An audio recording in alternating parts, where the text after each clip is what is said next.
Welcome to The Deep Dive, the show that, well, cuts through the noise to get you straight to the heart of what truly matters. Today, we're diving deep into something pretty fundamental: the architecture that underpins a country's entire financial system. You've sent us a consolidated act designed to regulate financial markets. It's the Financial Markets Act 2012. Think of it as the ultimate rule book for the financial game. Our mission today: to demystify this act, make it accessible not just for, legal experts, but for anyone curious about how our financial world is governed and protected. We'll explore its core purpose, the key market players it regulates, the rules against, well, cheating the system, and what it all means in the real world. What strikes you about starting a deep dive with a piece of law like this? It seems maybe a bit dry at first glance. Well, perhaps. But what's fascinating here is that we're looking at something very much alive. It's not some dusty old text. It was last updated just in June 2023 and reviewed as recently as March 2025. And crucially, it replaced an older law, the Securities Services Act from 2004, specifically to align with international standards. That tells you right away it's not just about local rules, it's about connecting a country's markets to the global stage. That's vital for confidence and, frankly, for competitiveness. Okay, so global standards, confidence, competitiveness. Before we dig into the nuts and bolts, let's start with the basic why. If financial markets are this high-stakes game, why create this specific rulebook? What's it really trying to achieve? Right. So Section 2 lays out 5 clear objectives. At its core, the Act aims to make sure financial markets are fair, efficient, and transparent. Fair, efficient, transparent. Okay. Think about it. If the rules are murky or the game seems rigged, confidence plummets. Okay. Right? So the second aim is to increase confidence, promote fair services, keep the market stable. Makes sense. What else? Third, it's about protection. Protecting regulated persons, so the firms themselves, but also their clients and investors like you and me. Okay, protection. Fourth, and this is huge, it aims to reduce systemic risk, preventing a problem in one corner from bringing the whole house down. Avoiding those big meltdowns. Exactly. Yeah. And finally, it wants to promote international and domestic competitiveness. Make the Republic's markets an attractive, reliable place to do business. That's a powerful set of goals indeed. So to achieve all that, it must define its world, its players. What are some of the really fundamental terms the Act sets up, the things you need to understand just to grasp its scope? That's key. You need the vocabulary. So first, authority. When the Act says authority, it means the Financial Sector Conduct Authority, the FSCA. The main referee, basically. Precisely, the conduct regulator. Mm-hmm. Then there's market infrastructure. This is the operational backbone. Think exchanges, central securities depositories, CSDs, clearinghouses, central counterparties, CCPs, and trade repositories. Wow. Okay, so the actual machinery of the market? Yes, the essential plumbing.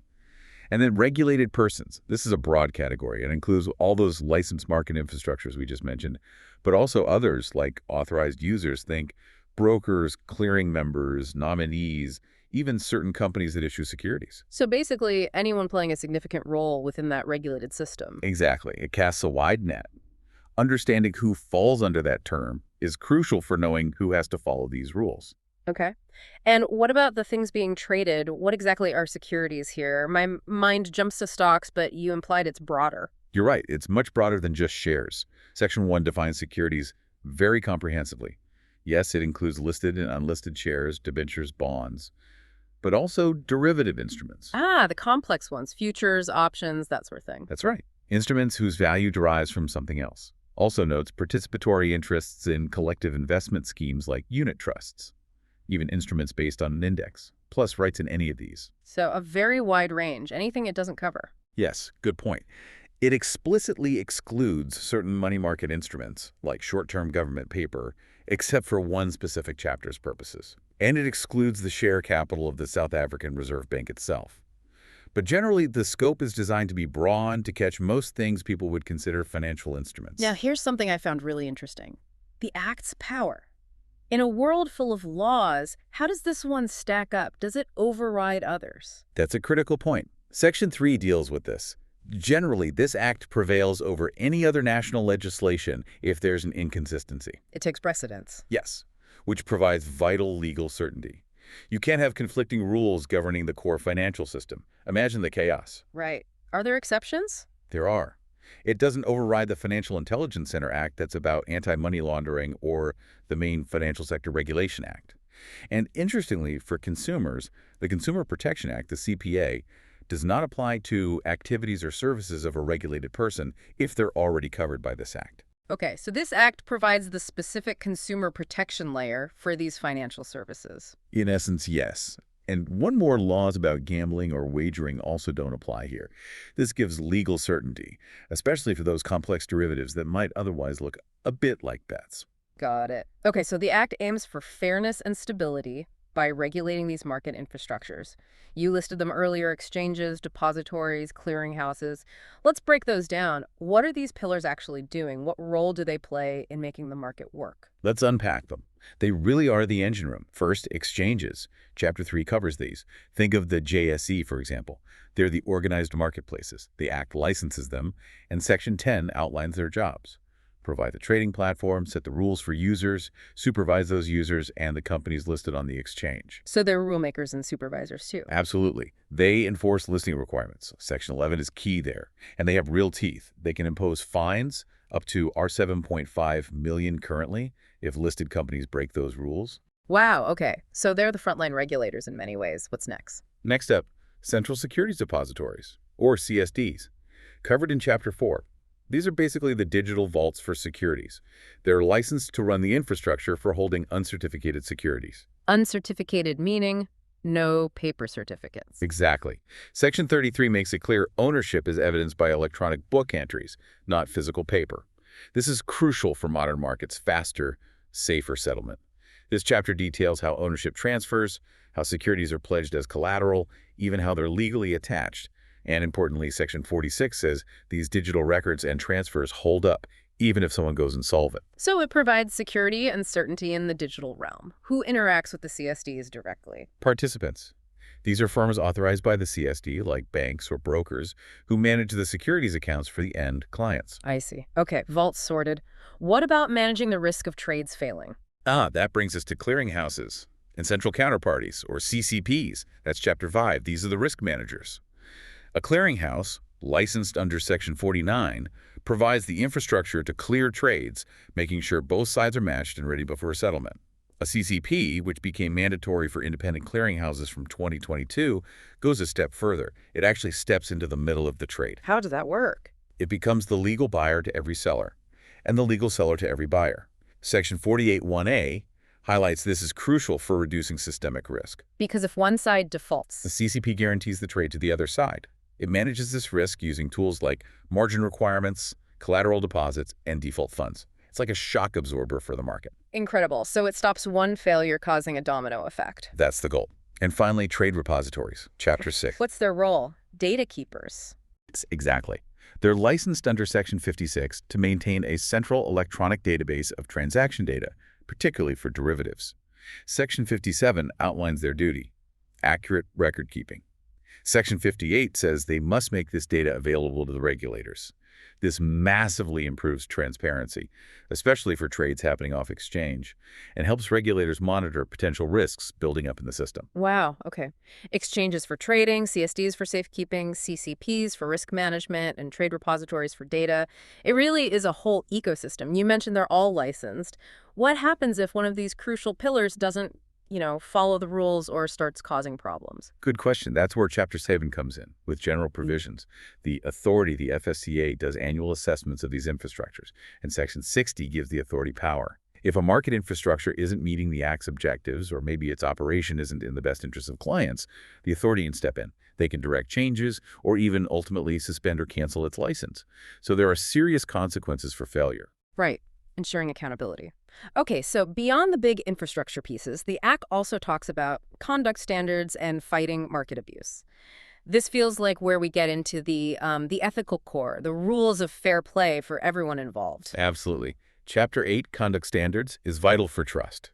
It applies to all those regulated persons we talked about: brokers, advisors, clearing members, everyone. Section 74 sets the scene, and Section 75 lays down the core principle. They must, and I quote, act honestly and fairly with due skill, care, and diligence, and in the interests of a client. Honestly, fairly, skill, care, diligence, client interest seems fundamental. It is. And importantly, they must uphold the integrity of the financial markets. This covers practical things too: disclosing conflicts of interest, keeping proper records, avoiding misleading advertising. It's about professionalism and ethics. So that's the standard of behavior. What about the really bad stuff? The deliberate cheating, things like insider trading that you hear about. How does the Act tackle that? That takes us to Chapter X, market abuse. This is absolutely critical for maintaining public confidence. It tackles three main offenses. First, insider trading. Section 78 defines this clearly. It's dealing, buying, or selling securities or related derivatives when you possess inside information. And inside information is? Specific non-public information that, if it were public, would likely have a material effect on the price. Think merger secrets and unexpected profit warnings, that kind of thing. The Act also prohibits encouraging someone else to deal based on inside info or improperly disclosing that information. Are there any defenses? What if it's accidental? There are specific limited defenses. For instance, if you placed your trading order before you got the inside information and didn't change it afterwards. Or if, say, both parties in a private transaction knew the same inside information. But generally, the prohibition is strict. Okay, so insider trading is out. What else counts as market abuse? Second, prohibited trading practices, covered in Section 80. This criminalizes practices that create a false or deceptive appearance of trading activity, supply, or demand, or that create an artificial price. Like manipulating the market. Can you give examples? Sure. Classic examples include wash trades, where someone is basically trading with themselves just to create volume, churning a broker, excessively trading in a client's account just to generate commissions. Also things like spoofing, placing large orders you don't intend to execute just to trick others about demand or supply, then canceling them. Or trying to corner the market, gaining control of supply to dictate the price. So basically, any trickery to distort the real picture of the market. Precisely. And the third main abuse is false, misleading, or deceptive statements, Section 81. This makes it an offense to publish any statement, promise, or forecast relating to securities that you know is false or misleading, or become so because you left out crucial facts, spreading false rumors to move a price, for example. And you have to correct it if you realize it's wrong. Yes, there's an explicit duty to promptly publish a correction if you become aware that a statement you made was false or misleading. It's about maintaining information integrity. Those are serious offenses. They strike right at the heart of market fairness. What are the consequences if someone gets caught doing these things, especially insider trading? The penalties are severe, outlined in Section 82. For insider trading, the person is liable to pay an administrative sanction back to the authority. This can include the profit they made or the loss they avoided, plus a penalty of up to $50 million adjusted for inflation over time, and potentially up to 3 times that profit or avoided loss, plus interest and legal costs. Wow, 3 times the profit plus a massive penalty. That's a serious deterrent. What happens to that money? It doesn't just go into government coffers. The authority holds it in a trust account and distributes it, where possible, to people who can prove they were harmed by the insider, dealing the people on the other side of those trades who didn't have the inside info. So it tries to compensate victims. Is there a specific body that handles this? Yes. The Act confirms the continued existence of the Directorate of Market Abuse, Section 85. Its job is to recommend investigations into these kinds of offenses to the authority. Okay, a dedicated enforcement focus. Now, stepping back a bit, this act is clearly robust domestically, but you mentioned international standards earlier. How does it actually interact with the global financial world? Like if I'm investing overseas, does this act give me any comfort about how things work there? That's a great question, and yes, it does address this directly. Chapter 2 includes a really important mechanism in Section 6A, equivalence recognition of foreign jurisdictions.